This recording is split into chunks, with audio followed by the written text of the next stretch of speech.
We're here with David from keepitupdavid.com, and he has a truly inspiring story and a great blog to boot. So, David, could you start with telling us just a bit about your weight loss journey? Yeah, absolutely. I have been overweight or obese for my entire life, as long as I can remember. And throughout the years, I've tried a bunch of different diets and programs. I was on Weight Watchers in high school, and I was on a hospital-run liquid diet in college, and I've tried my own diets, and I've tried all of these things, and a lot of times I had moderate levels of success, and the weight would come back, and it would come back, and it would always come back, and I could never really get a handle on it. And a couple of years ago, I had pretty much stopped trying. I was at my heaviest ever, which was just over 400 pounds, 402 pounds to be exact, and I was sort of resigned to the idea that this was my body and that I wouldn't be able to lose weight, that I wouldn't be able to get thinner, that I would be sort of stuck with this body and stuck at this weight. And it was 2 years ago, this month actually, 2 years ago, that I met Richard Simmons. And I met him through work. I was working at the Abel and David show at the time, and I was assigned to produce an assignment with him. He was going to come on and get interviewed, and I was in charge of it. And I met him, and he offered to help me, which took me by surprise, and it took me aback. And I not reluctantly, but I hesitated before taking up on his offer. And that was sort of the beginning of this particular journey, and that was 2 years ago, and 167 pounds ago as of this week. That's amazing. Congratulations. 167 pounds. 167 pounds. I lost a vast majority of it, about 150 of it in the first year. And since then, I've kept that off, and I'm still trying to keep going and lose more, although it's gotten a lot more difficult. But I'm still plugging away. Yeah. So you mentioned that you tried a whole bunch of different diets before, and they didn't work. So what actually did work in the past year, or in the year that you lost all the weight? It was a matter of finding a way to eat and to exercise that fit into my lifestyle. Mm-hmm. And I'll tell you, at the beginning, I was like the opposite of gung-ho. I was a little petrified, actually. Yeah. I was a little scared because I didn't think I could do it. I didn't think that I was going to be able to lose weight, and I kept on thinking, if I don't, I'm just going to be an even bigger failure. Like this is not going to bode well.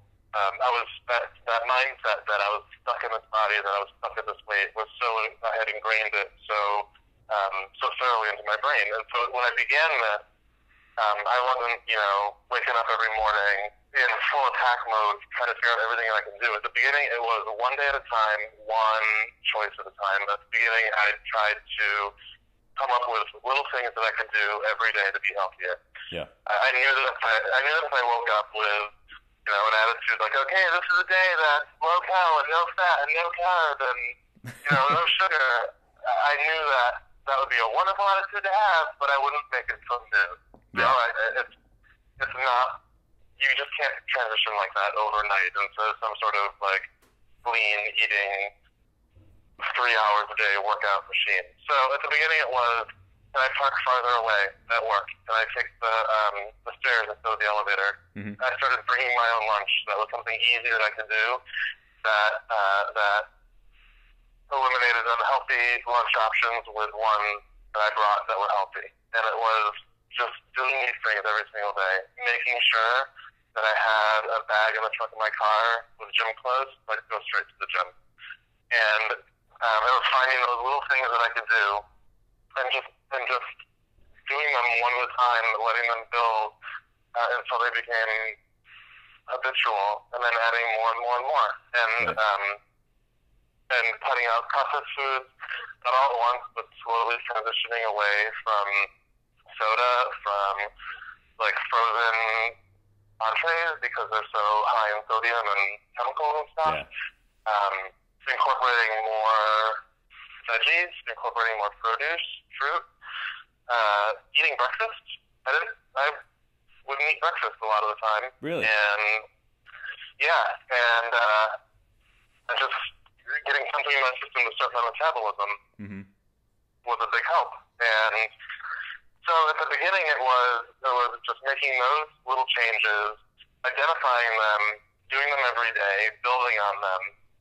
And then after a couple of weeks, I noticed that I was down 5 pounds. And like a week after that, I was down another 3 or 4. And it was only then that I started getting exciting. That like, oh wait, this is like something is clicking here, something is working.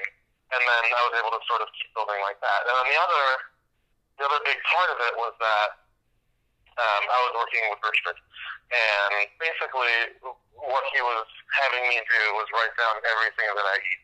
He asked me to keep a food log, and then I would email to him like once a week, and he would make pointers and give suggestions. But most of all, he was keeping me accountable because I wasn't keeping myself accountable, and he knew that if I had to report to someone and report every handful of M&Ms and every Diet Coke, he knew that I would make myself make changes. Right. It's an interesting psychological thing that a food journal does because it suddenly puts a barrier between you and unhealthy foods. There's that. It really makes you think like that. For me, what it sort of eliminated was mindless eating, and I was a king of that. Like I could snack all day, and and many days throughout my entire life, I mean, that's basically what I did was constantly on the lookout for what I could eat next. Right. And when you have to write it all down, like, holy crap, it's that's a lot of M&Ms. It's a lot of M&Ms. It's a handful every time you walk by the bowl, and you walk by the bowl 15 times a day. Yeah. It adds up. It adds up quickly. So it's interesting what you said before.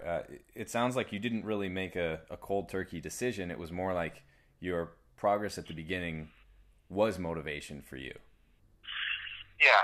The cold turkey decision was that I was going to do something. Yeah. But it wasn't that I was going to do everything all at once.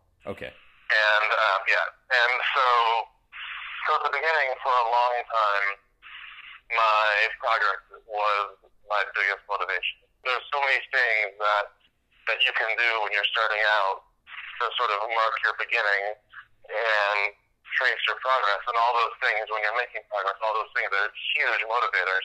But just seeing that number on a scale once a week was huge.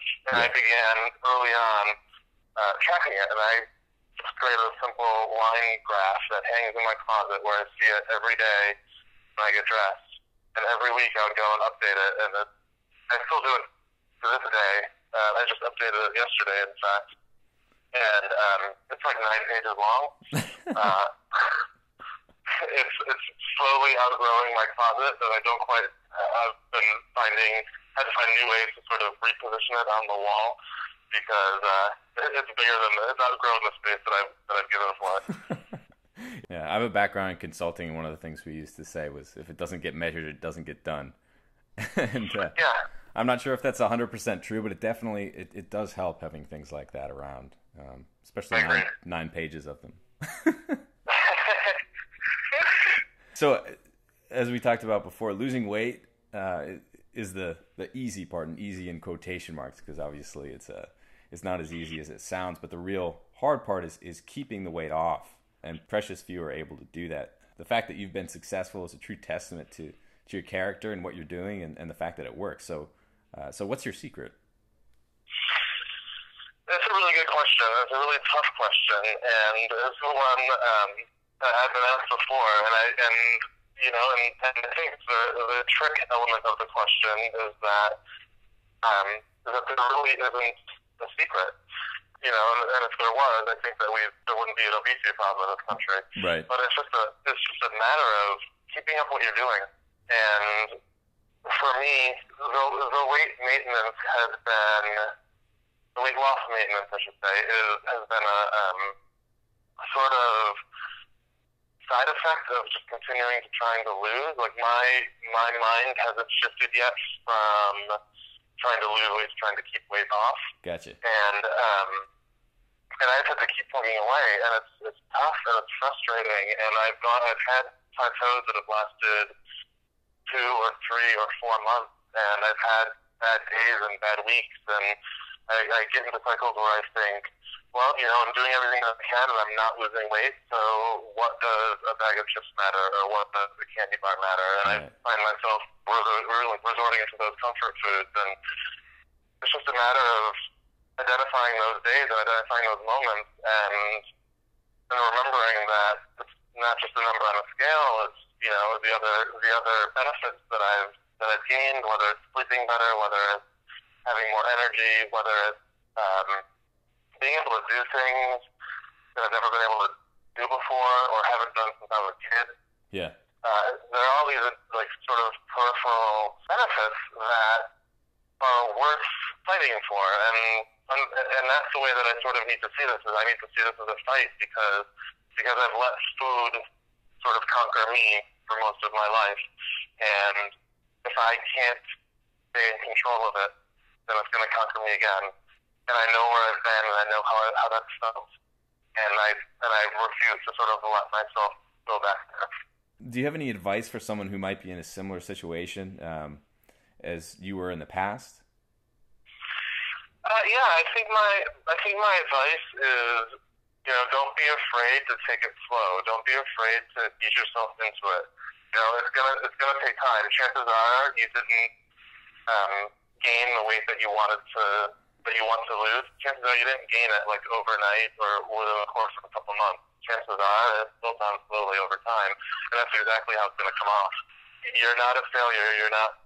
You're doing great if you're losing a half a pound or a pound a week. That's a wonderful rate to lose weight. Yeah. And so don't beat yourself up if you're not losing 3 pounds a week or 5 pounds a week, and don't beat yourself up if you're having a hard time or it's difficult, because it's always going to be difficult. And like I mentioned before, it's just a matter of finding things that you can incorporate into your life and you can and that you can do easily and that you enjoy. You know, if you find a program online that involves a ton of walking, but you don't have a treadmill and it's the middle of winter, then you're going to have to find something else unless you really want to circle your living room 10,000 times a day. Right. You know, so like maybe you got to find a video. Maybe you got to look into gyms in your area. You know, you can look and see what diet programs are promoting, but if those foods aren't available to you or if they're cost prohibitive, then that's not going to be for you either. So it's a matter of finding what you can do and finding those little things, you know, skipping a glass of wine or eliminating a soda or a beer and replacing it with water, cutting, one dessert a day out and replacing it with either nothing or, you know, a piece of fruit. Yeah.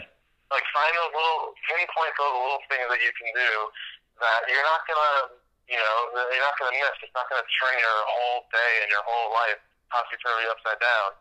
And do them every day. And once, you know, after a few days, and you've done one single thing every day for 3 days, and add a second. And after a week, add a third. And, you know, a week after that, find a fourth and add a fourth. And you can build on your success, and you can gain the momentum. And once you have that momentum, you're going to start feeling great. You're going to start noticing changes. You're going to start looking forward to new things that you can find and do, and you can build off of that, and you can do it. You know, that's the thing to remember, is that it can be done, and you can lose weight, and you're going to feel great about yourself when you do, and that feeling is probably the best motivator of all.